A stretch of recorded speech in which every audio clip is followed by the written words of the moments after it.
హల్లెలూయా.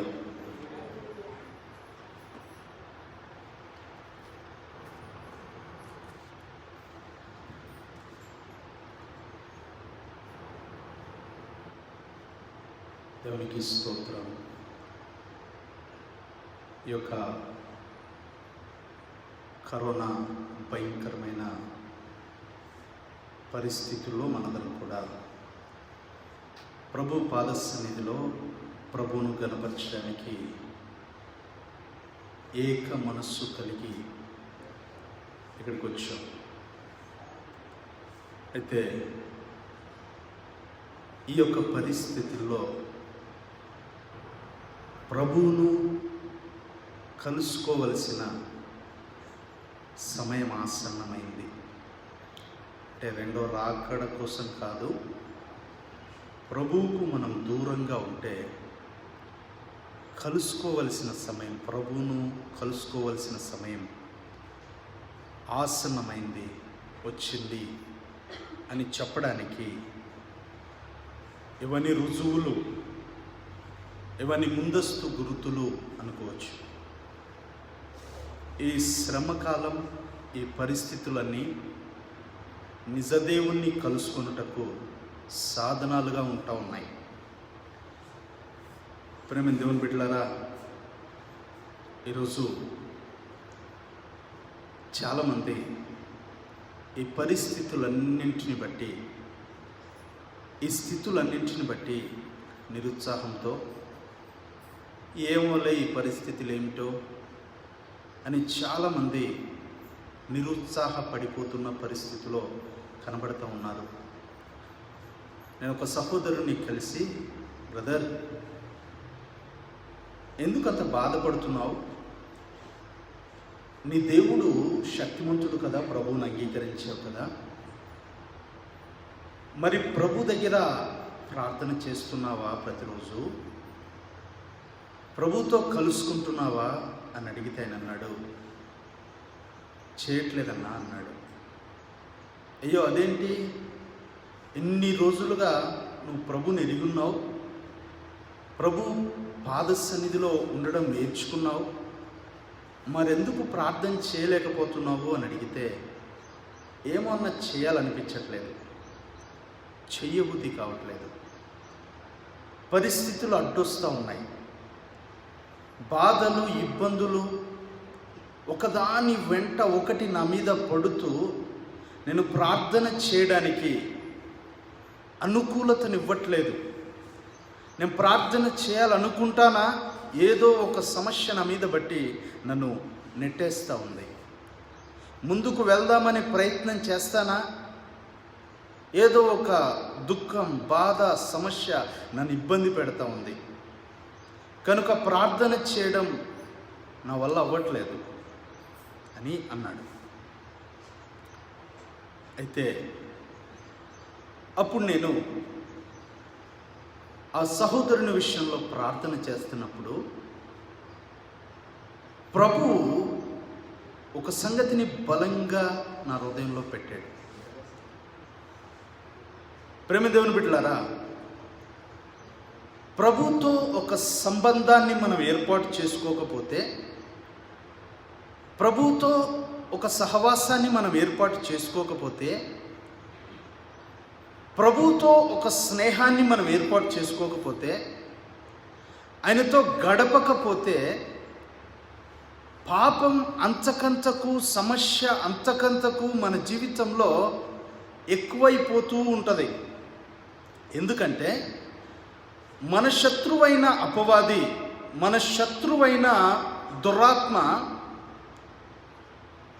నిత్యము మనల్ని కాసుకొని కూర్చుంటాడు. ఎందుకంటే ఎక్కడ దొరుకుతాడా, ఎక్కడ దొరుకుతుందా అని. అలా దొరికామా పట్టేస్తాడు.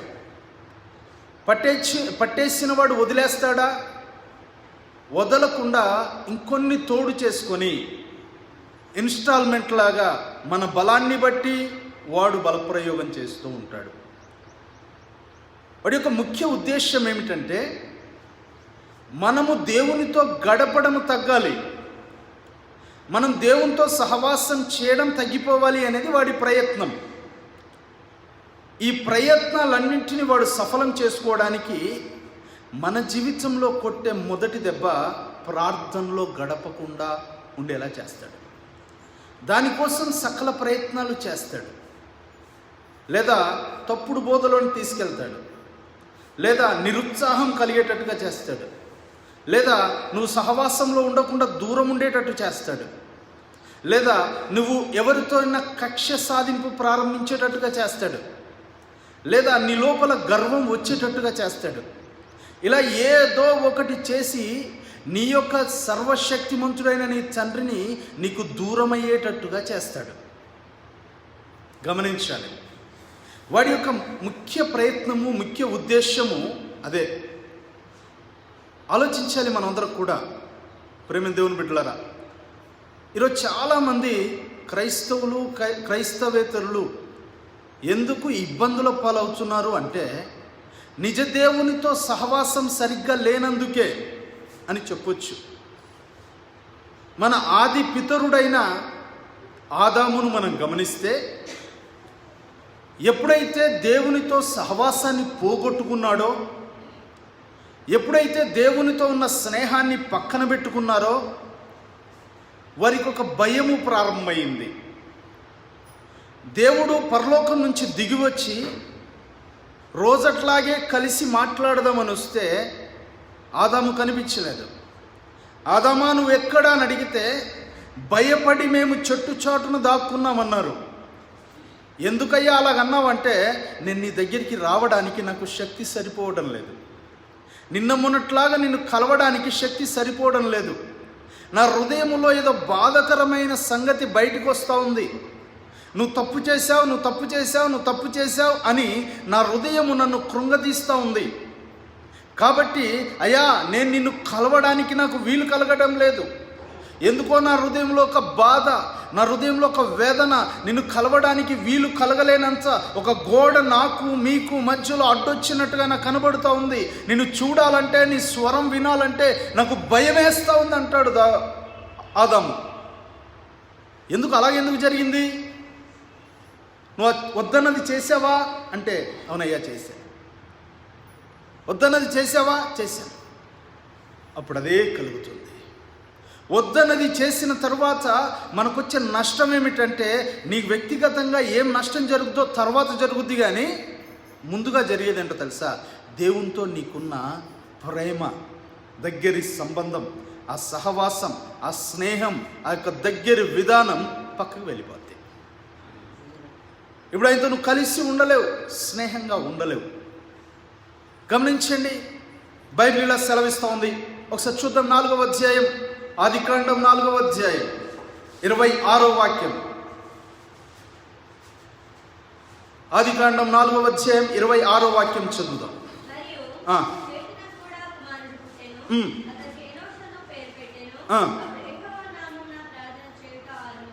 యెహోవా నామమున ప్రార్థన చేయుట ఆరంభమైనది. మరి అంతకుముందు ప్రార్థన లేదా? అంతకుముందు దేవునితో సహవాసం లేదా? లేదనే చెప్పొచ్చు. లేని ఆ యొక్క సహవాసము లేని ఆ యొక్క సమయం అంతా ఆదాము జీవితంలో చీకటిగా గడిచింది. ఎంత చీకటిగా గడిచిందంటే, ఎంత భయంకరమైన కటిక చీకటిగా గడిచిందంటే ఈ రోజుల్లో మనం ఆలోచన చేస్తే తెలుస్తుంది. చాలామందికి ఇది అర్థం కాక దేవునితో స్నేహము చేయకుండా, దేవునితో గడపకుండా, దేవునితో మాట్లాడకుండా, దేవుని సన్నిధిలో నిలబడకుండా ఇష్టానుసారంగా కొనసాగుతారు, ఇష్టానుసారంగా నడుస్తారు. పిలిచిన అర్థం కాదు, చెప్పిన అర్థం కాదు, ప్రేమ చూపించిన ప్రేమ అర్థం కాదు, వారి త్రోవన వారు వెళ్ళిపోతూ ఉంటారు. గమనించండి, దేవునితో స్నేహం ఉన్నంతకాలం ఆదాము జీవితంలో కష్టం లేదు. దేవునితో స్నేహం ఉన్నంతకాలం ఆదాము నుదుటికి చెమట లేదు. దేవునితో స్నేహం ఉన్నంతకాలం ఆదాము ఏ కష్టము చేయవలసిన పని లేదు. దేవునితో స్నేహం ఉన్నంతకాలం ఆదాము చేసింది ఆశీర్వాదకరంగా ఉంది. దేవునితో స్నేహం ఉన్నంతకాలం ఆదాము ఒంట్లో సకల సమృద్ధి ఉంది, ఆదాము ఒంట్లో ఆరోగ్యం ఉంది, ఆదాము ఒంట్లో బలం ఉంది, ఆదాము ఒంట్లో అన్నీ ఉన్నాయి. ఎప్పుడైతే దేవునితో స్నేహం పోయిందో, స్నేహం పోవడానికి మూల కారణం ఏమిటో మీకు తెలుసా? పాపము. పాపమనగా ఆజ్ఞ అతిక్రమము. అంటే దేవుడు చెప్పింది చేయకుండా ఉండడం పాపం. ఆ పాపము చేసిన తర్వాత ఆదాము దేవునికి దూరం అయిపోయాడు. దూరం అయిపోయిన తర్వాత పరిణామాలు ఏంటో తెలుసా? మంచి ఆరోగ్యవంతమైన ప్రదేశంలో, మంచి బలము కలిగిన ప్రదేశంలో, మంచి సమృద్ధి కలిగిన ప్రదేశంలో ఉన్న ఆదాము వెలివేయబడ్డాడు. ఫస్ట్ దేవుని సన్నిధిలోంచి బయటికి పంపివేయబడ్డాడు. దేవుని సన్నిధిలోంచి బయటికి వెళ్ళిపోయాడు. వెళ్ళిపోయిన తరువాత ఏం జరిగిందండి? వెళ్ళిపోయిన తరువాత దేవుడు ఆయన సన్నిధిలోనికి రాకుండా, ఆదాము దేవుని సన్నిధిలోనికి ఆ యొక్క తోటలోనికి రాకుండా దేవుడే కాపు పెట్టేశాడంట. వస్తే ఇంకో పండు తిన్నాడు అనుకోండి, శాశ్వతంగా జీవిస్తాడు, అప్పుడు మన మాట వినడు అని చెప్పి దేవుడు ఒక కాపు పెట్టాడంట. కాపుదల పెట్టాడు. కాపు పెట్టాడు లోపలికి రానియకుండా. ఇప్పుడు ఆదాము ఒంటరైపోయాడు. ఆదాముకు ఏ స్వరం వినిపించట్లేదు. ఆదాముకు ఏ నెమ్మది కనిపించట్లేదు. ఆదాము ఏం చేయాలో అర్థం కాని పరిస్థితి. ఆదాము ఎలా కొనసాగాలో అర్థం కాని పరిస్థితి. ఒకవేళ నీ పరిస్థితి అలాగుంటే ఈరోజు దానికి పరిష్కారం ఉంది. ఒకవేళ నీ పరిస్థితి అలాగుంటే, ఒకవేళ నువ్వు అదే పరిస్థితిలో కొనసాగుతుంటే ఈ దినం ఆ సమస్యకు పరిష్కారం దేవుడు ఇవ్వబోతా ఉన్నాడు. ఆమేన్. గమనించండి ప్రేమ దేవుని బిడ్డలారా, ఆదాము బయటికి వెళ్ళిపోయాడు. బయటికి వెళ్ళిపోయి వ్యవసాయం ప్రారంభించాడంట. వ్యవసాయం ప్రారంభించాడు. కుటుంబంగా ఏర్పాటు చేయబడ్డారు. మొట్టమొదటి కుటుంబం భూమి మీద అదే. మొట్టమొదటి భార్యాభర్తలు భూమి మీద వారే. వారు బయటికి వెళ్ళి పని చేయడం మొదలుపెట్టారు. అప్పటిదాకా చెమట లేదు. చెమట వస్తూ ఉంది ఆదాముకి. రాళ్ళు క్లీన్ చేయాల్సి వస్తూ ఉంది. రాళ్ళు తీసేయాల్సి వస్తూ ఉంది. చెట్లు నరకాల్సి వస్తూ ఉంది. ముళ్ళ చెట్లు తీసివేయాల్సి వస్తూ ఉంది. ఎండలో చెమట ఓడవాల్సి వస్తూ ఉంది. ఇబ్బంది పడాల్సి వస్తూ ఉంది. ఇబ్బంది పడి మొత్తం మీద బ్రతుకుతూ ఉన్నారు. ఇబ్బంది పడి మొత్తం మీద కొనసాగుతూ ఉన్నారు. ఆ తర్వాత వారికి 2 కుమారులు కలిగారంట. ఎవరు కలిగారు? 2 కుమారులు కలిగారు. ఒక ఆయన పేరు కయ్యూను, రెండో ఆయన పేరు ఏబేలు. గమనించండి, మొదట ఆయన పేరు కయ్యూను, రెండో అతని పేరు ఏబేలు. వీరిద్దరు కూడా దేవుని దగ్గర భక్తి కలిగిన వాళ్ళే. ఎంతో కొంత ఎక్కువ తక్కువ భక్తి కలిగిన వాళ్ళే. దేవుడు అంటే ఇష్టం కలిగిన వాళ్ళే. దేవునిలో భయం ఉన్నట్టుగానే ఉంటుంది. కానీ ఒకరోజు వారికి పంట పండింది. ఆ పంటలోంచి తను చిన్న అబ్బాయి అంటే ఆ యొక్క ఏబేలు గొర్రెలను కాసుకుంటాడు, పశువులను కాసుకుంటాడు. పెద్ద అబ్బాయి ఏం చేస్తాడు? తండ్రిలా వ్యవసాయం చేస్తాడు. అలా వారు భోజనాన్ని, జీవితాన్ని కొనసాగిస్తున్నారు. ఒకరోజు వారిద్దరికి ఆలోచన వచ్చిందంట. ఏమని? మేము ఇంత సంపాదిస్తున్నాం కదా, ఇట్లా బతుకుతున్నాం కదా, ఈ సమయంలో మేము దేవుని కోసం ఏదైనా బలర్పణ చేయాలి అనుకున్నారు. కొంచెం కానుక పట్టుకొని వెళ్ళారు. వెళ్ళి దేవునికి అర్పించారు. అర్పిస్తే దేవుడు పెద్ద అయింది అంగీకరించలేదంట. పెద్ద కుమారుంది అంగీకరించలేదంట. చిన్న కుమారుంది అంగీకరించాడు. ఎట్లా తెలిసింది మరి అంగీకరించాడు అంగీకరించలేదు అనడానికి ఎలా గుర్తు అని ఆలోచన చేస్తే, దేవుడు ఒకరి అర్పణ అంగీకరిస్తే ఆ దినాల్లో దేవుడు ఆకాశం నుంచి అగ్నిని పంపించి దాన్ని దహించి వేసేవాడంట. చూడండి, గమనించండి. అంత సవ్యంగా ఉన్నట్టుగానే ఉంది, కానీ శాపం వెంటాడుతూ ఉంది. అంత సవ్యంగా ఉన్నట్టుగానే ఉంది, కానీ దొంగతనము కోసం, నాశనం కోసం, హత్య కోసం వెనకాల తిరుగుతూ ఉన్నాడు.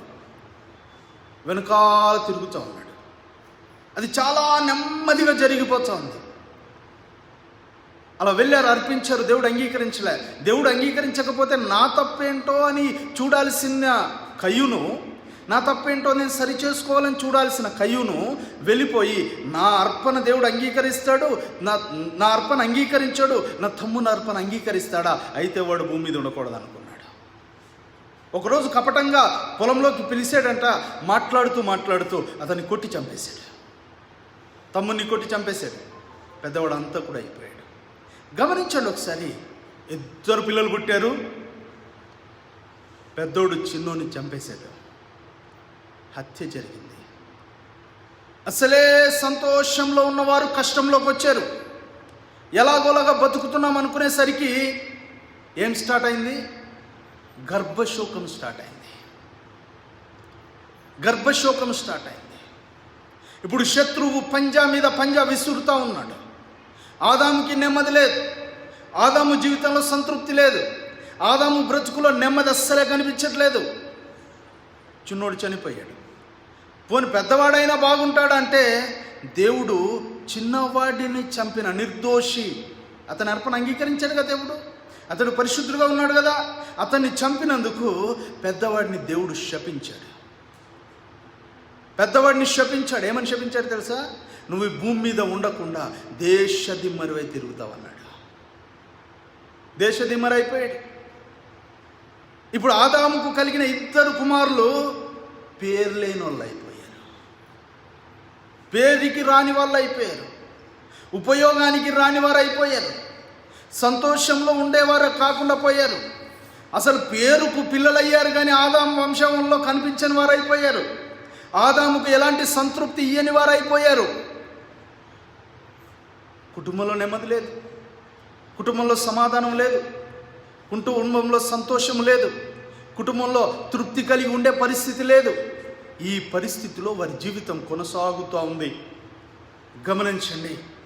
ఇప్పుడు పెద్దోడు తిరగడం మొదలుపెట్టాడు. పెద్ద కుమారుడు తిరగడం మొదలుపెట్టాడు. చిన్నోడు చనిపోయాడు. ఇప్పుడు ఇద్దరి చుట్టూ, ఆ కుటుంబం చుట్టూ ఏమేలుతా ఉంది? శాపం ఏలుతా ఉంది. ఎందుకో తెలుసా? ఆదాము ప్రతిరోజు ఆయనతో గడిపుంటే, ఆయనతో గడిపే వారు ఏం చేస్తారో తెలుసా? ఏమి చెయ్యాలన్నా ఆయన పర్మిషన్ తీసుకుంటారు. ఎవరు పర్మిషన్?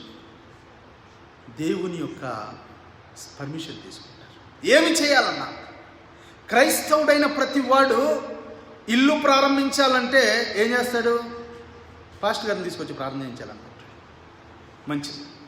పెళ్లి చేయాలంటే ఏం చేస్తాడు? పాస్టర్ గారిని తీసుకొచ్చి ప్రార్థన చేయించాలనుకుంటాడు. ఏదైనా వస్తువు కొనాలంటే ఏం చేస్తాడు?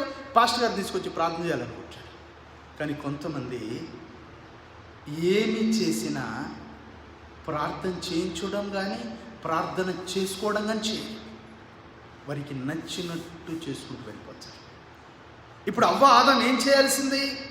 అయ్యా నువ్వు తినకూడదన్నావు, ఎవడో ఒక వ్యక్తి వస్తూ ఉన్నాడు, ఎవరో మాకు ఇంతకుముందు చూడని ఒక వ్యక్తి మాట్లాడుతూ ఈ పండ్లు నువ్వు తింటే చావని చెప్తా ఉన్నాడు అని వీరిద్దరు ఏం చేయాల్సింది? దేవుని దగ్గర వెళ్ళి ఏం చేయమంటావయ్యా అని అడగాల్సింది. అంతకుముందు ప్రతిదీ కూడా దేవునితో చెప్పేవాళ్ళు. అన్ని విషయాలు దేవుని దగ్గర అడిగేవాళ్ళు. దేవునితో స్నేహం కలిగి ఉండేవాళ్ళు. కానీ ఆ స్నేహాన్ని వదిలిపెట్టారు. వాళ్ళ ఇష్టం చేయడం ప్రారంభించారు. ఎప్పుడైతే వారి ఇష్టం చేయడం మొదలుపెట్టారో అప్పుడు వారి జీవితంలో నష్టము ప్రారంభమైంది.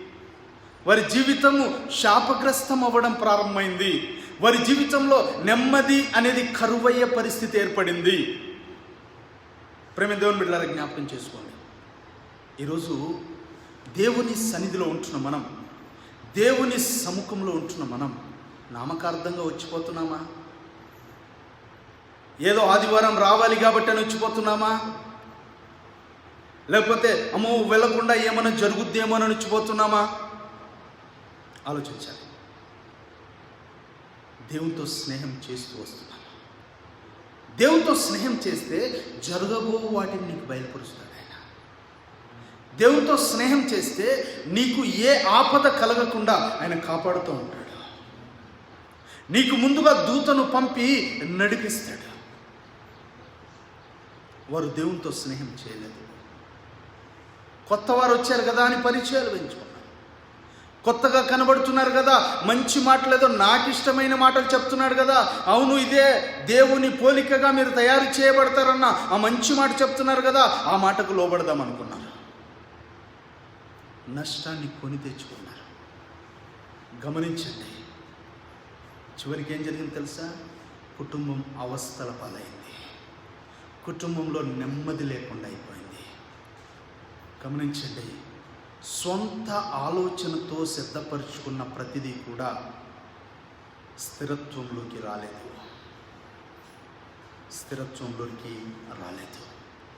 తరువాత చూద్దాం. ఆదికాండం 4వ అధ్యాయం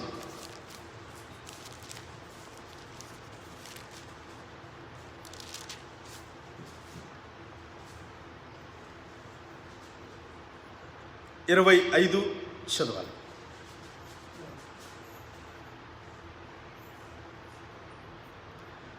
ఆదాము మరలా తన భార్యను కూడినప్పుడు ఆమె కుమారుని కని కయ్యూను చంపిన ఏబేలునకు ప్రతిగా దేవుడు నాకు మరి ఒక సంతానమును నియమించెను అనుకొని అతనికి సేతు అను పేరు పెట్టెను. ఆమేన్. ఏం పేరు పెట్టింది చెప్పాలి. కింద రాస్తాడు, సేతుకు కూడా ఒక కుమారుడు పుట్టాడట. ఆ టైం నుంచి యెహోవా కొరకు ప్రార్థన చేయుట ప్రారంభమైందంట.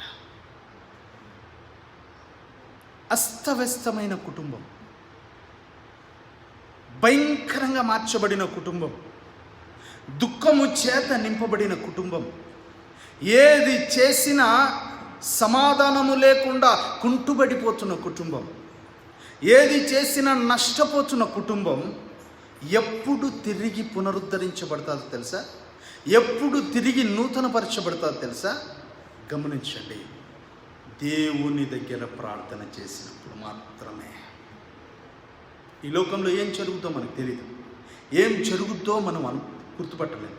కానీ దేవుని సన్నిధిలో ప్రార్థన చేయడం ఎప్పుడైతే ప్రారంభిస్తామో దేవుడు అన్ని విషయాల్లో కార్యం చేసి నడిపిస్తూ ఉంటాడు. ఆమేన్. హల్లెలూయా. విచిత్రం తెలుసా? 5వ అధ్యాయం 1వ వాక్యం చదవండి. ఆదాము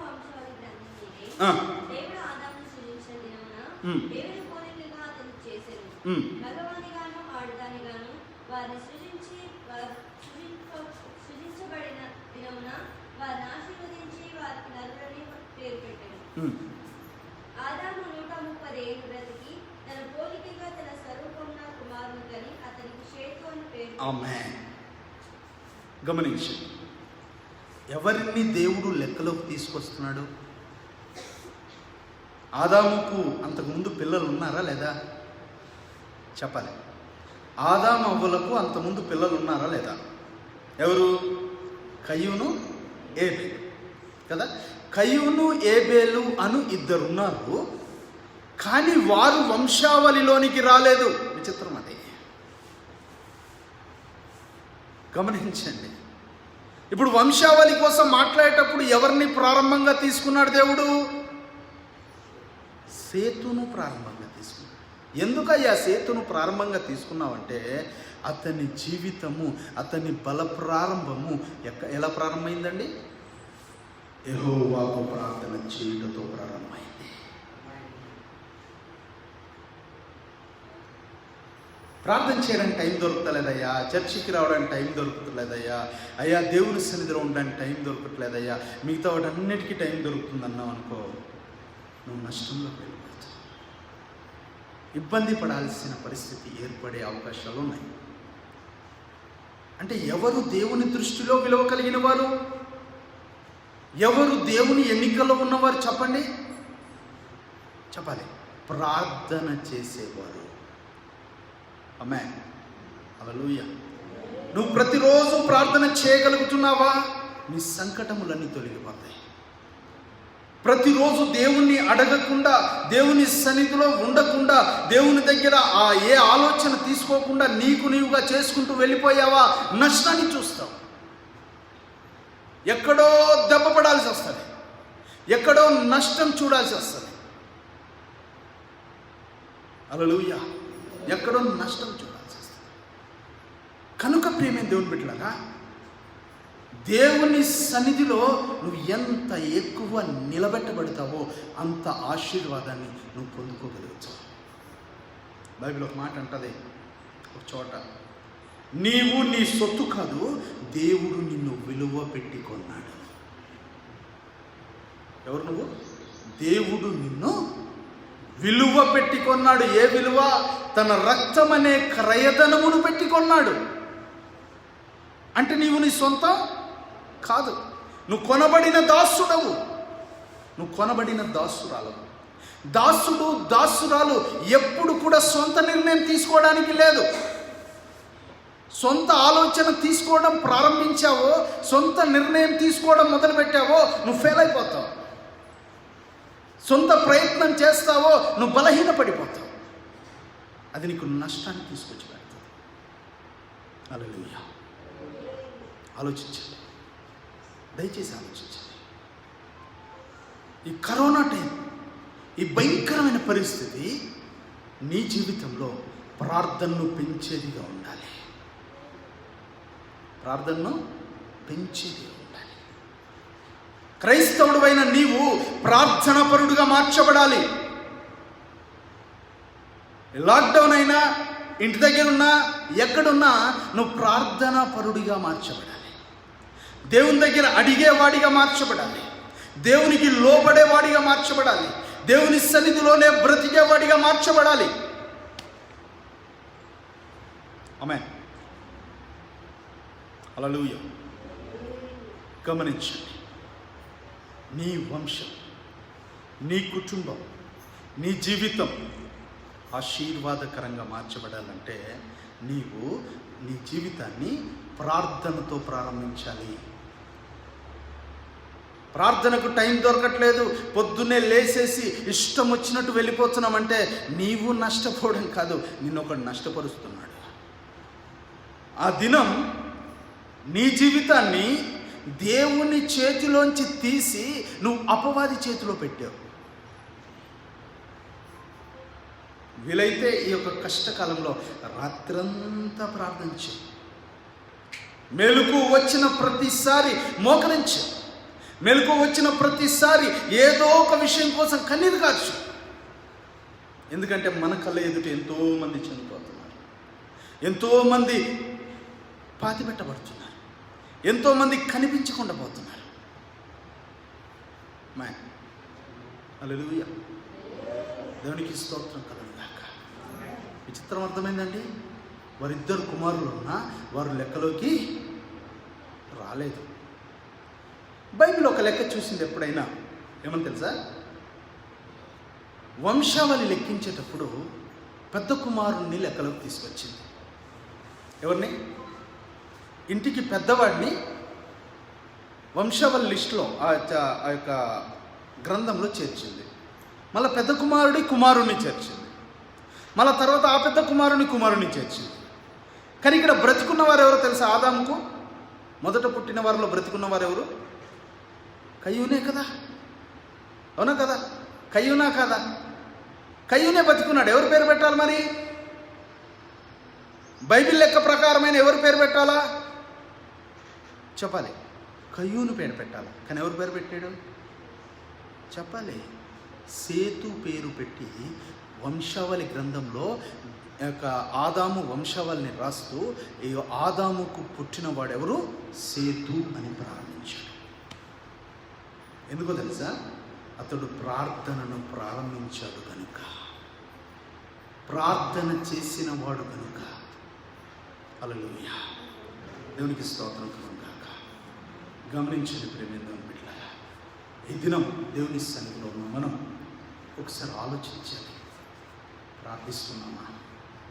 అసలు ప్రార్థన ఎందుకు చేయబుద్ధి కాదు? ప్రార్థనలో ఎందుకు వెళ్ళలేకపోతాం? ప్రార్థనలో ఎందుకు నిలబడలేకపోతాం?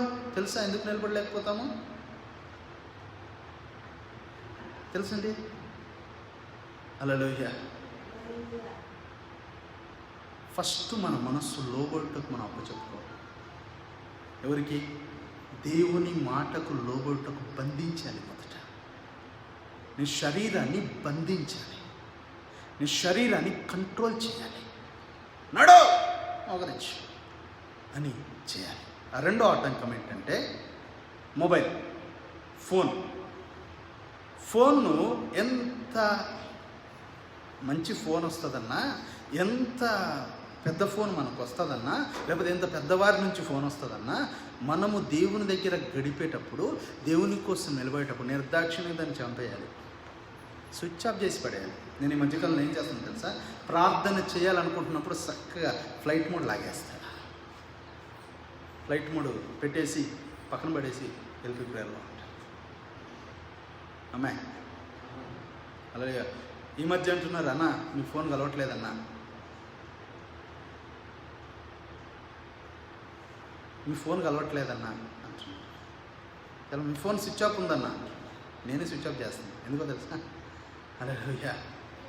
ఈ ఫోన్ స్విచ్ ఆఫ్ చేయడం వల్ల ఎక్కువ టైం దేవుని దగ్గర గడపడానికి వీలు కలుగుతుంది. ఎందుకంటే గడపకుండా సాధించలేం దేన్ని కూడా, దేవునితో గడపకుండా సాధించలేం.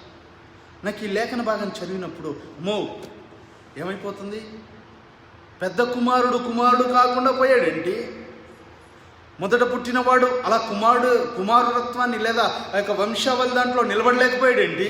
కారణం ఏంటో తెలుసా, అతడు దేవునితో గడిపినవాడు కాదు. ఈరోజు నువ్వు దేవునితో గడపలేదనుకో, దేవునితో స్నేహం చేయలేదనుకో, దేవునితో నడవలేదనుకో, బహుశా మనం కూడా అదే పరిస్థితిలో వెళ్ళే ప్రమాదం ఉంది. కాబట్టి ఇప్పుడే తిరుగు దేవుని వైపు. అమ్మాయి ఈ గ్రంథము, ఈ వాక్యము మన మెదడుకు సరిపోయింది కాదు, మన మెదడు కంటే 1000 రెట్లు ఎక్కువ లోతైనది. దాన్ని అర్థం చేసుకోవడం మన వల్ల నిజమున కాదండి, అవుదా? కాదు. ఆయన దాన్ని బోధించినట్లుగా ఆయన దగ్గర మనం ఉండాలి. ఆమేన్, హల్లెలూయా. చూడండి, ఎప్పుడైతే ఈ యొక్క శపించబడిన కుటుంబం, వెలివేయబడిన కుటుంబం, ఆ కుటుంబంలోంచి ఒక వ్యక్తి మోకరించి ప్రార్థన చేయడం మొదలుపెట్టాడో, దేవుడు ఆ కుటుంబ పరిస్థితిని మార్చడం ప్రారంభించాడు. నువ్వు దేవుని దగ్గర మోకరించి ప్రార్థన చేయడం మొదలు పెడితే నీ పరిస్థితి ఎంత క్లిష్టంగా ఉన్నా, నీ కన్ను ఎంత దారుణంగా కన్నీరు పరుస్తున్నా, ఎంత ఆపలేనంతగా బాధ నీలో ఉన్నా, దాన్ని యేసయ్య నీ దగ్గర నుంచి తీసివేస్తాడు. నీ పరిస్థితులన్నీ మార్చేస్తాడు. రేపొద్దున ఏం జరుగుతుందో అని రాత్రంతా బాధపడుతూ ఉంటే ఉదయానికి అది మారి వేరొకలాగా మార్పు చెందుతుంది. ఆమేన్, హల్లెలూయా. కాబట్టి ప్రేమ దేవుని బిడ్డలారా, చూడండి, ఆ కుటుంబం మరలా నిలబెట్టబడింది. ఆ కుటుంబం మరలా నిలబెట్టబడింది. ఆ కుటుంబం మరలా స్థిరపరచబడింది. ప్రేమ దేవుని బిడ్డలారా, ఆలోచించండి. ఈరోజు నుంచి మనం ప్రారంభించాల్సింది ఏంటో తెలుసా? ఈ కరోనా సమయంలో ప్రారంభించాల్సింది ఏంటో తెలుసా?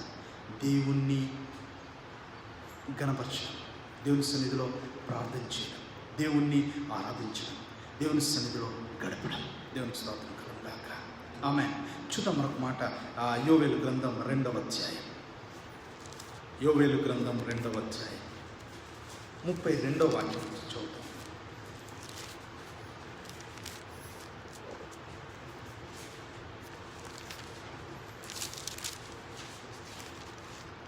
యోవేలు గ్రంథం 2వ అధ్యాయం 32వ వాక్యం.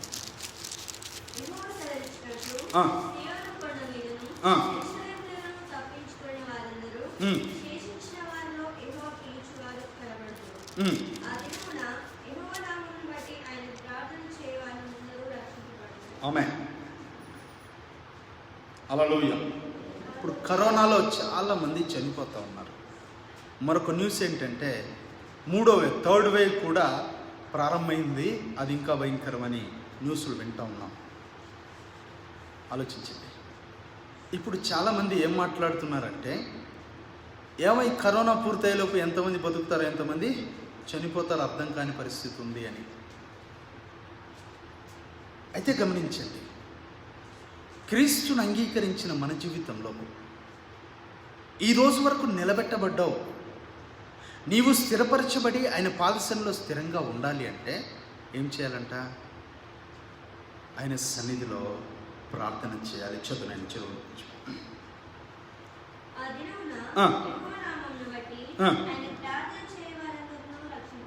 ఆమేన్. ఆ దినమున ఆయన సన్నిధిలో ఆయన నామమును బట్టి ప్రార్థన చేయి వారందరూ ఏమవుతారు? రక్షింపబడతారు. ఎక్కడెక్కడ రక్షించబడతారు? 1, వ్యాధి బాధల నుంచి రక్షించబడతారు. 2, నరకములోంచి తప్పించబడి రక్షించబడతారు. ఆమేన్. నువ్వు రక్షించబడే స్థాయిలో నిలబడాలా, నీ జీవితం ఆశీర్వాదకరంగా మార్చబడాలా అంటే ఏం చేయాలి? గమనించాలి. ఆయన సన్నిధిలో ప్రార్థన చేయాలి. ఆమేన్. ఆయన సన్నిధిలో ప్రార్థన చేయాలి. హల్లెలూయా. ఎంతమంది ప్రార్థన చేయాలి అనుకుంటున్నారు? ఆమేన్. ప్రార్థన చేయడం ప్రారంభిస్తే తప్ప మనం విజయం సాధించడం కష్టంగా ఉంటుంది. ఈ సమయంలో మనం దేవుని సన్నిధిలో గడపడం చాలా ప్రాముఖ్యం. మీకు తెలుసో లేదో, ఈ లోక రాజ్యంలో లోకపు వ్యక్తులు మాట్లాడుతుంది వింటూ ఉంటే బాగా నమ్మబుద్ధి అవుతుంది కదా. చాలా నమ్మకమైన మాటలు మాట్లాడతారు. ఏమో మహాబలవంతుడు వీళ్ళు అనిపిస్తుంది. వీళ్ళు ఏదైనా చేయగలరు అనిపిస్తుంది. అవునా కదా? అవునా? కానీ ఒకసారి ఆలోచించండి.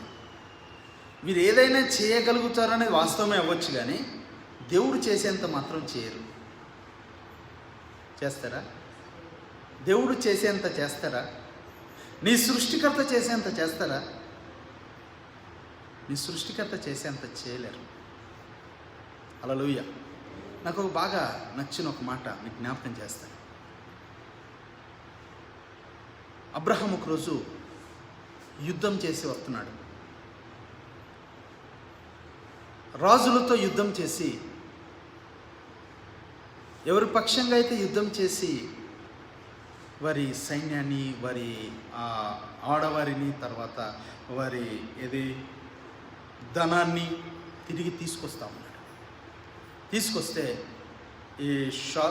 ఈ దేశపు రాజులు అబ్రహాం దగ్గరికి వచ్చి, అయ్యా మీ దగ్గర ఉన్న పిల్లలు ఉన్నారు, చాలా శక్తిమంతులు, చాలా యాక్టివ్గా ఉన్నారు, మా సైన్యంలో ఉన్న వారికంటే బాగా ఎక్కువగా బలంగా యుద్ధం చేసేవారు ఉన్నారు, ఈ ధనమంతా మీరే తీసుకోండి,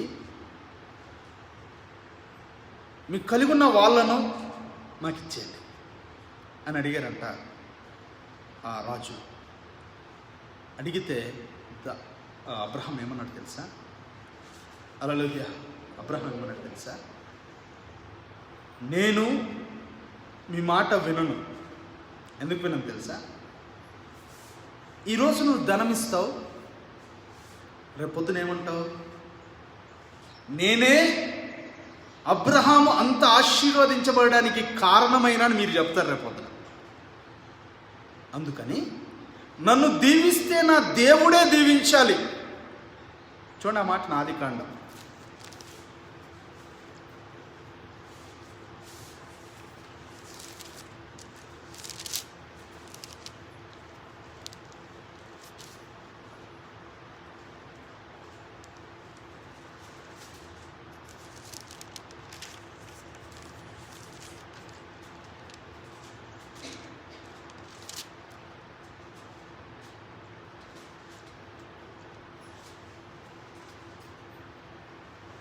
చూడు, ఆదికాండం 14వ అధ్యాయం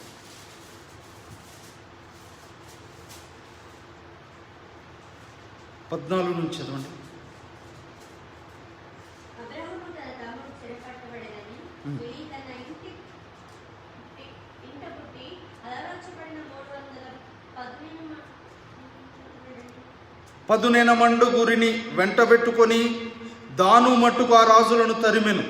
రాత్రి వేళ అతడును అతని దాసులను వారికి ఎదురుగా మొనలు తీర్చి వారిని కొట్టి దమస్కునకు ఎడమ తట్టున్న హోబా మట్టుకు తరిమి ఆస్తి యావత్తు తిరిగి తెచ్చి తన తమ్ముడైన లోతును అతని ఆస్తిని, స్త్రీలను, ప్రజలను తిరిగి తీసుకొని వచ్చెను.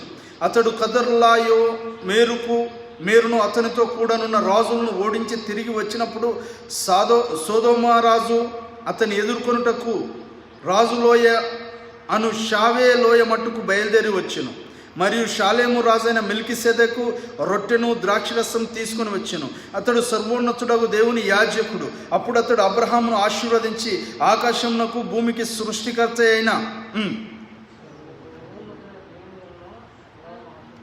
అబ్రహాము ఆశీర్వదించబడునుగాక అనియు నీ తండ్రి నీ శత్రువులను నీ చేతికి అప్పగించిన సర్వోన్నతుడగు దేవుడు స్తుతించబడునుగాక అనియు చెప్పెను. అప్పుడు అతడు అన్నిటిలో ఇతనికి 10వ వంతు ఇచ్చెను. సొదొమరాజు మనుష్యులను నాకిచ్చి ఆస్తి నీవే తీసుకొనమని అబ్రహాముతో చెప్పగా, అబ్రహాము నేనే అబ్రహామును ధనవంతునిగా చేసి తినని నీవు చెప్పకుండునట్లు ఒక నూలు పోగైనను చెప్పుల వారైనను నీ వాటిలో ఏదైనను తీసుకొనని ఆకాశమునకు భూమికి నీ సృష్టికర్తయును సర్వోన్నతులకు దేవుడైన యెహోవా ఎదుట నా చేయి ఎత్తి ప్రమాణము చేయుచున్నాను. అర్థమైందా? ఏమైనా అర్థమైందా? హల్లెలూయా, దేవునికి స్తోత్రం కలుగును గాక. ఈ పడిచివారు ఉన్నారు కదా, 318 మంది. వీరిని నాకు ఇచ్చేయి, ధనమంతా నువ్వు తీసుకొని పో. ఇప్పట్లాగా డబ్బిచ్చి నాయకుల్ని వాళ్ళని కొంటారు కదా, అట్లా కొనేద్దాం అనుకున్నాడు రాజుగారు. ఎవరిని? అబ్రహాం. కొనేద్దామని ట్రై చేస్తే అబ్రహాం ఏమన్నాడు తెలుసా? హల్లెలూయా. నువ్వు ఒక మాట అంటావు రేపు పొద్దున ఏమని? అబ్రహామును ధనవంతునిగా చేసింది నేనే అంటావు. ఈరోజు ఇచ్చి రేపు పొద్దున ఏమంటావు? అబ్రహామునంత ధనవంతునిగా చేసింది నేనే అంటావు.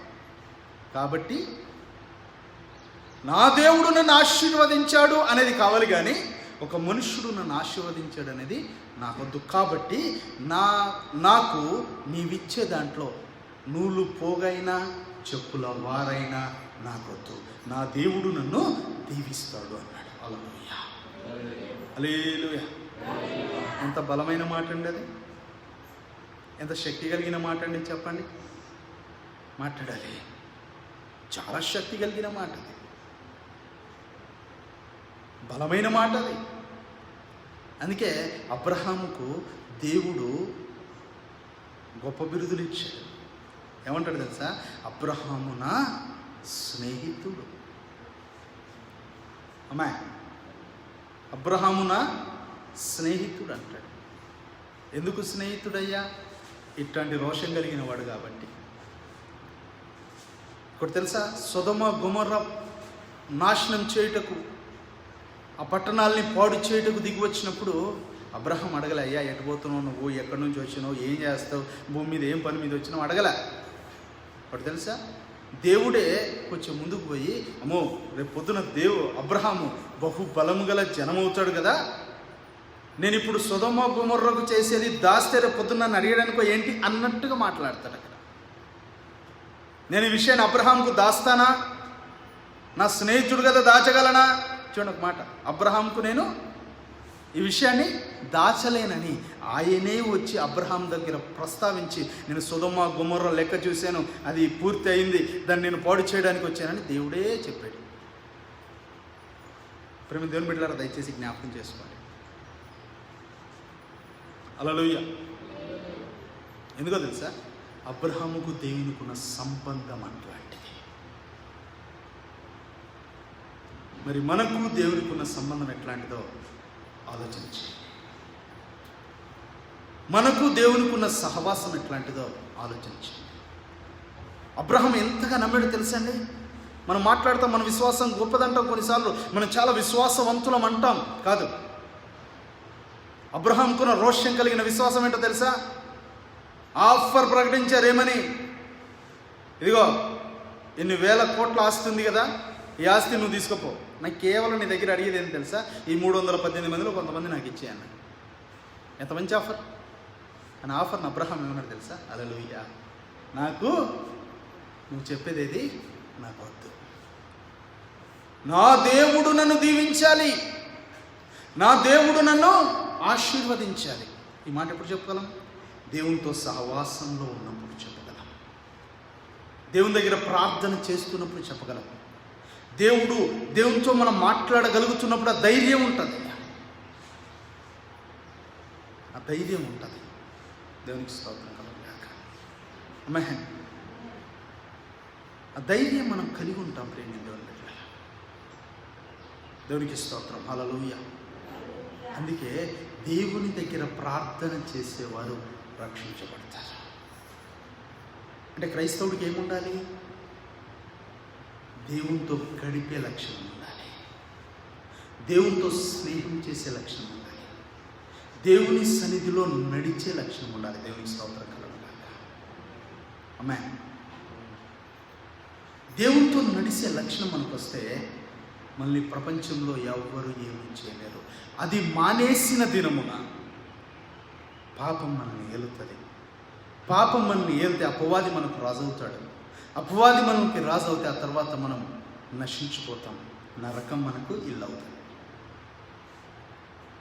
కాబట్టి ప్రేమ దేవుని బిడ్డలారా, దేవుని దగ్గర దేవుని సన్నిధిలో దేవునికి అప్పచెప్పుకోవాలి. దేవుని సన్నిధిలో ప్రార్థన చేయాలి. ఆమేన్. హల్లెలూయా.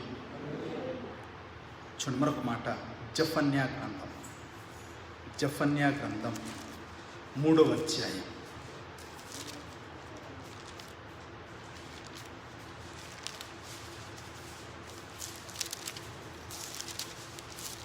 9వ వాక్యం చూద్దాం.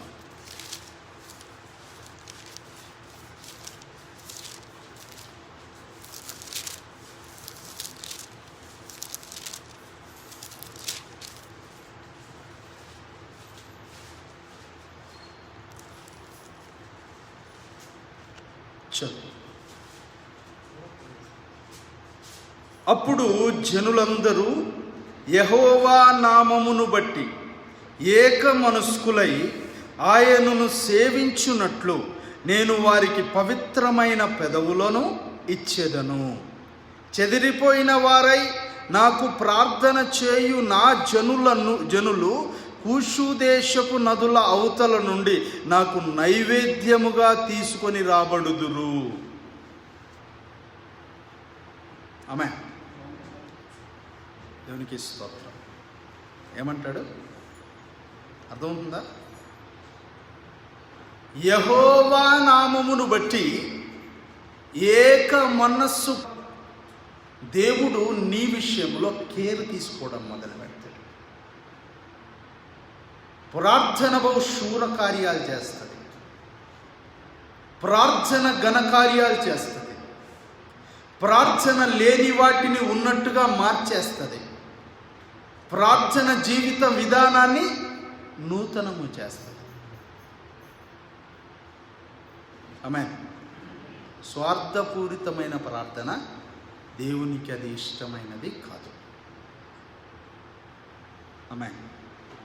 హల్లెలూయా. ప్రభువా, నాకు ఇది కావాలి, నాకు అది కావాలి, నేను ఇదే చేస్తా అదే చేస్తా అని కొంతమంది ఆలోచిస్తారు. నాకు ఇది అయితేనే ఓకే, లేకపోతే లేదు. నాకు ఇది నువ్వు చేస్తేనే ఓకే, లేదు. అస్సలు దేవుడు ఆ ప్రార్థన వినడు. ఎందుకు వినడు? విన్నా దాన్ని చేయడు. ఎందుకు చేయడు? అది దేవుని చిత్తం కాదు. హల్లెలూయా. ఆలోచించండి. ఆయన సన్నిధిలో ఏకీభవించి ప్రార్థన చేసే సామర్థ్యత మన జీవితంలో దేవుడు కలుగచ్చు ఉన్నట్లుగా ఆయన సన్నిధిలో మనం ఉండాలి. ఆమేన్. దేవునికి స్తోత్రం. నీ పరిస్థితి మారాలి అంటే ఈరోజు ఏం చేయాలి? నువ్వు ప్రార్థన ధూపాన్ని ప్రారంభించాలి. ఖచ్చితంగా మార్చివేస్తాడు. నిరుత్సాహపడవలసిన పని లేదు. నిరుత్సాహం చెందవలసిన అవసరత లేదు. కృంగిపోవలసిన అవసరత లేదు. నీ పరిస్థితి ఏదైనా సరే అది ప్రభువుకు తెలుసు. నీ పరిస్థితి ఎలాగున్నా సరే అది ప్రభువుకు తెలుసు. ఈ కరోనా కష్టకాలాన్ని నువ్వు ఉపయోగించుకో. ఈ కరోనా సమయాన్ని నువ్వు ఉపయోగించుకో. మూతికి మాస్క్ పెట్టుకున్నావు కదా, లోపల స్తుతి ప్రారంభించు. లోపల మూతికి మాస్క్ ఉందా? ఇక నీ పెదవులు ఎవరు చూడట్లేదు. ఎవరు చూడాలా?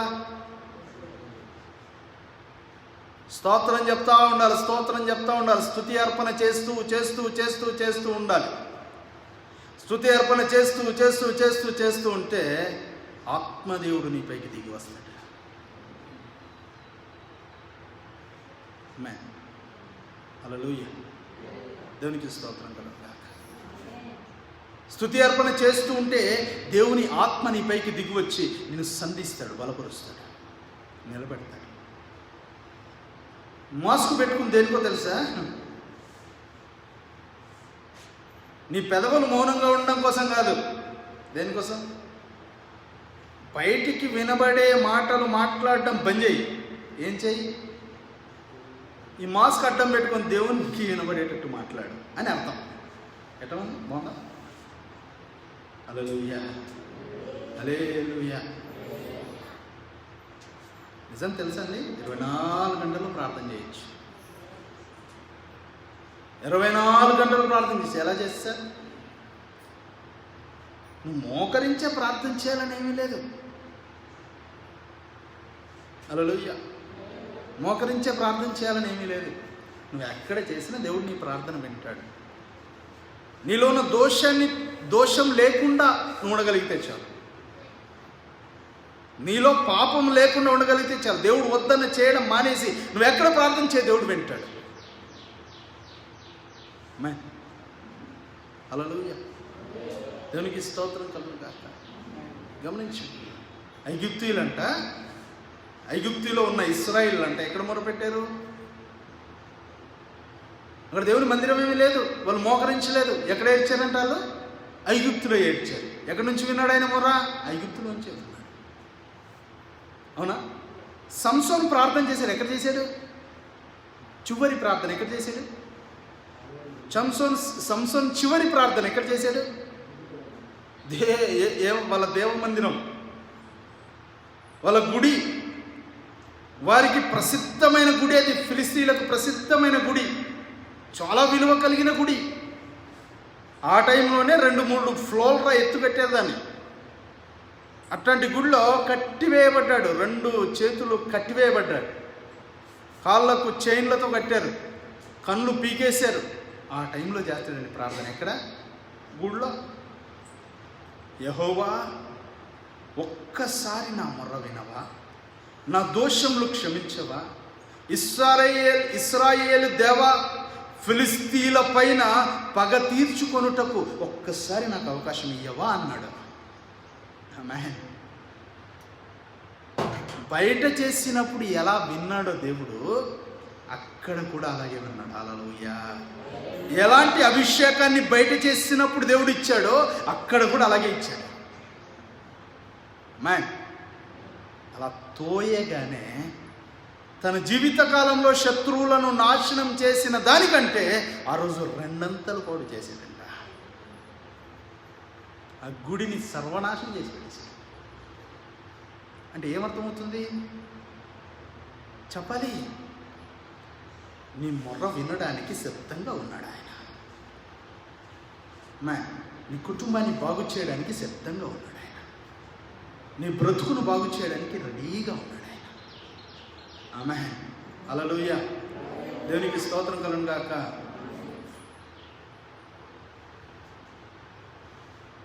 మన ఆరాటం, ఉబలాటం మొత్తం ఎక్కడ ఉంటుందంటే, లోకంలో ఎవరైనా ఏమైనా అనుకుంటారేమండి, వాళ్ళు ఏమనుకుంటారేమో, ఈ బట్టలు సరిగ్గా లేకపోతే ఏమనుకుంటారేమో, ఈ చైన్ లేకపోతే ఏమనుకుంటారేమో, లేకపోతే బంగారం లేకపోతే ఏమనుకుంటారేమో, వీధి లేకపోతే ఏమనుకుంటారేమో, చెప్పులు లేకపోతే ఏమి లేకపోతే వాళ్ళు అనుకుంటే ఏంటి, అనుకోకపోతే ఏంటి?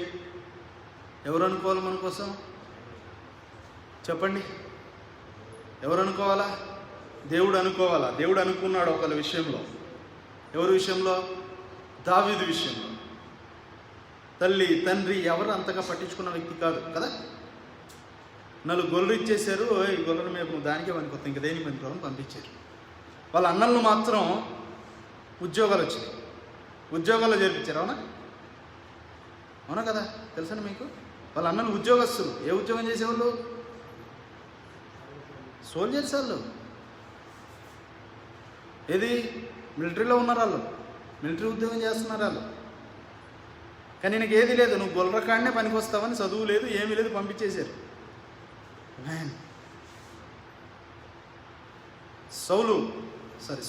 సమయోలు అభిషేకించడానికి పంపించినప్పుడు 7 పిలుస్తాడు. ఎవరు? వాళ్ళ తండ్రి యెషై పిలిచి సైన్యంలో ఉన్న వాళ్ళని, బయట ఉన్న వాళ్ళని అందరినీ పిలిచి వీరా ఇతనా అంటే దేవుడు అంటాడు వీళ్ళు ఎవ్వరు కాదంటాడు. మరి ఇంకెవరైనా ఉండరా అని అడగాల్సి వస్తుంది సమయంలో. నీ పిల్లలందరూ వీళ్ళేనా అంటే అప్పుడు అంటాడు కడసారుడు ఒకడు ఉన్నాడు, వాడు అడవిలో గొల్ల దగ్గర ఉంటాడని. అంత పట్టించుకోకుండా పెరిగినోడు. కానీ అతన్ని ఎవరు పట్టించుకుంటున్నారు చెప్పాలి? ఎవరు పట్టించుకుంటున్నారు? తల్లి గర్భములో పిండంగా ఏర్పాటు చేయబడక మునిపే పిలుచుకొని ఏర్పాటు చేయబడిన వాడు కనుక అతన్ని దేవుడు పట్టించుకుంటున్నాడు. అందరి దృష్టిలో పనికిరానోడే, అందరి దృష్టిలో పెద్ద విలువన్నోడేం కాదు, కానీ దేవుని దృష్టిలో గొప్పవాడు. హల్లెలూయా. రాజుగా ఉండడానికి సరైన వ్యక్తి ఎవరైనా ఉన్నారా ఇశ్రాయేలు దేశంలో అంటే అతడు ఆ వ్యక్తి దావీదు మాత్రమే అన్నాడు దేవుడు. ఎందుకు దావీదు మాత్రమే అన్నాడు తెలుసా? మనకి పిచ్చి ఒకటి ఉంది. ఏంది? ఊరికే కూర్చుంటాడు. ఆ ఎర్ర సముద్రం చీల్చబడింది, ఏరుకోపడలు కూల్చబడింది, అది ఇది ముందు పెట్టుకుంటాడు. ఓ పాట తయారు చేసుకుంటాడు, ఇక పాడుతూ ఉంటాడు. ఆ గోడ దగ్గర ఏం పాట పాడతాడు? దేవుని స్తుతిస్తా పాడుతూ ఉంటాడు. ప్రభువా నువ్వు ఎర్ర సముద్రం చీల్చావు, నా ప్రజల్ని ఎర్ర సముద్రం దాటించావు, శత్రువుల్ని ఓడించావు. అయ్యే కదా పాటలు ఉన్నాయి ఇక్కడ, అవునా? నీకంటే గొప్ప దేవుడు ఎవరున్నారు? దేవతలకు దేవుడు నువ్వే కదా. ఇలాంటి పాటలు పాడుకుంటూ ఉంటాడు. ఇక అది చూసి ఆయన పరలోకంలో సంతోషిస్తూ ఉంటాడు. ఇంత కష్టపడుతున్నావు నువ్వు, ఇంత ప్రయాసపడుతున్నావు, ఇన్ని పాటలు పాడుతున్నావు, నన్ను గణపరుస్తున్నావు కనుక నిన్ను అసలు మామూలుగా ఉంచాను, నన్ను రాజుగా పెడతాను అనుకున్నాడు ఆయన.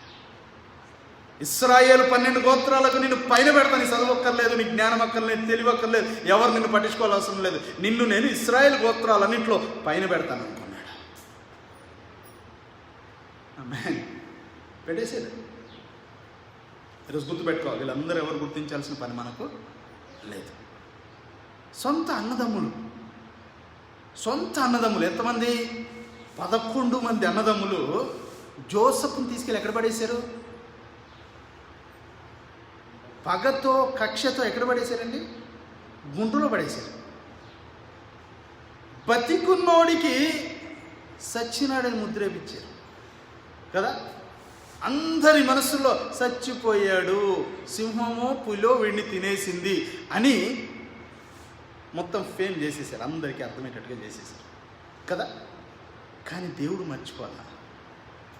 గుంటలో పడేసి మేం గండ్లమవుతున్నాం అనుకున్న వాళ్ళు సాగిల పడాల్సిన పరిస్థితి వచ్చింది. ఇప్పుడు ఆ గుంటలో పడేసి ఎందుకు పనికిరాదు 30 రూపాయలకు అమ్మేసినోడు ఏమయ్యాడు? పశువులాగా అమ్మేసినోడు ప్రపంచానికి రాజు అయ్యాడు. దిక్కు ప్రపంచానికి ఇప్పుడు ఎవరు? చెప్పాలి యోసేపే. గుంటలో పడేసినోడే. ఏమంటాడు తెలుసా? నాకు నువ్వు కళ చూపించావు. ఏమని కళ చూపించావు?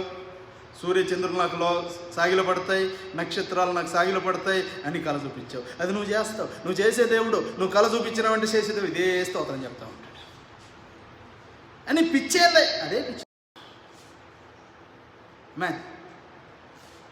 అర్థమైందండి? నీ పిచ్చేంది? నాకుంది అదే పిచ్చి అని స్తోత్రం చెప్తా చివరికి ఏమయ్యాడు తెలుసా? ఐగుప్తు దేశపు ప్రధానమంత్రి అయ్యాడు. ఆమేన్. నీ జీవితంలో ఈరోజు నీ గురించి ఉన్న ప్రణాళికను నెరవేర్చుకొనుటకు ఇది తగిన సమయం. అందుకే ప్రభు నీతో మాట్లాడుతూ ఏమంటాడు తెలుసా?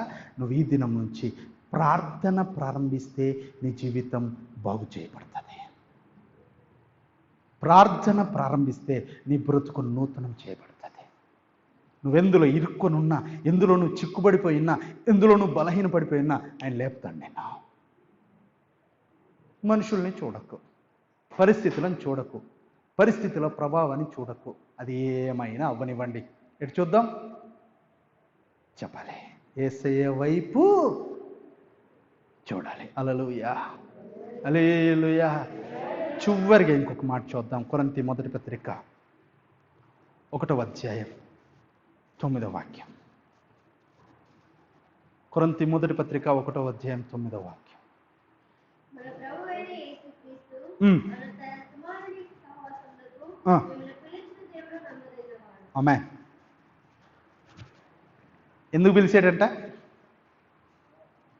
సహవాసము అంటే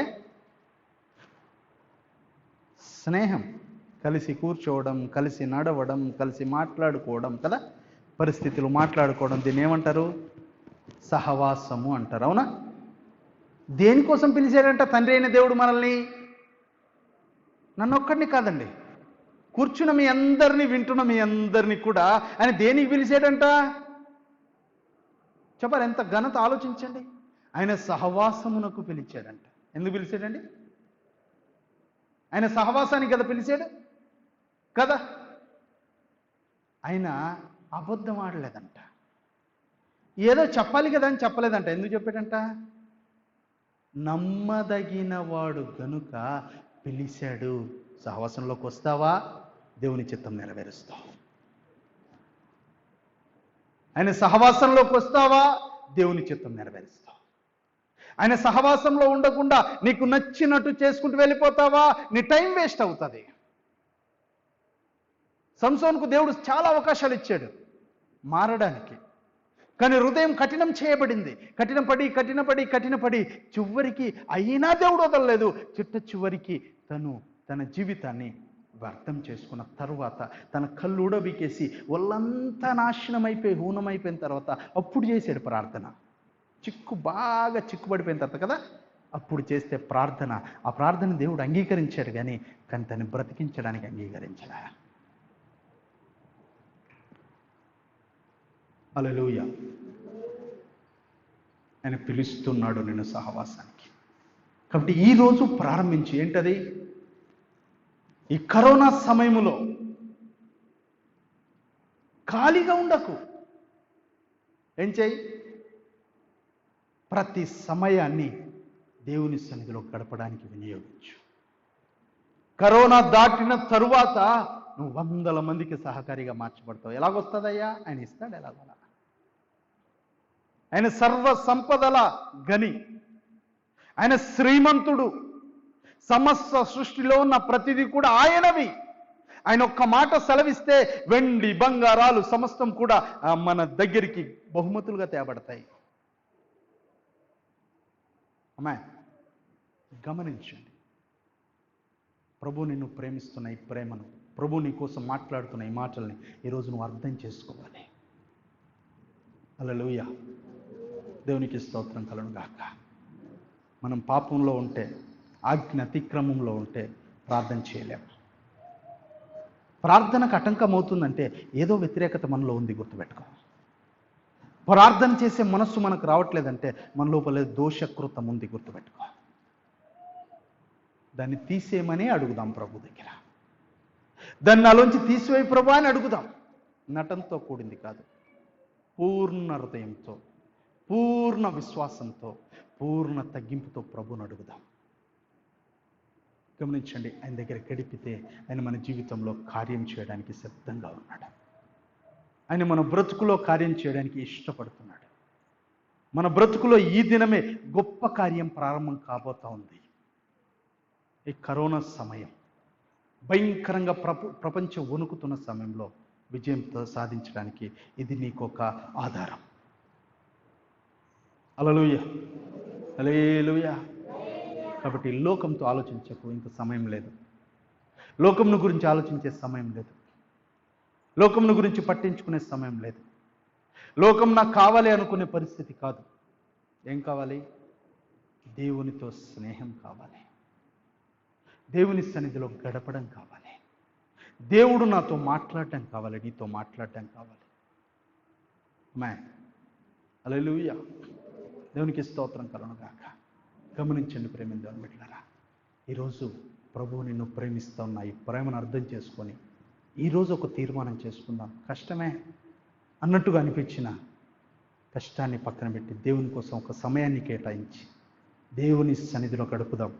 దేవుడు మన జీవితంలో కార్యం చేయడానికి ఇష్టపడతా ఉన్నాడు.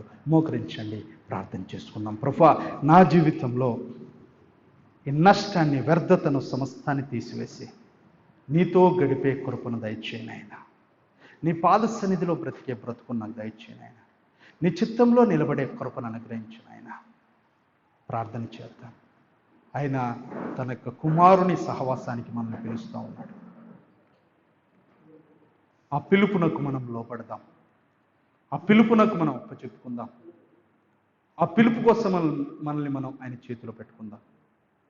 ప్రేమ దేవుని బిడ్డలారా, ఆయన పాద సన్నిధిలో మనం నిలబడదాం. ఆయన సర్వాధికారి ఆయన చేతిలో పెట్టుకుందాం. స్తోత్రమయ్యా, నీకు వందనాలు పరిశుద్ధుడా.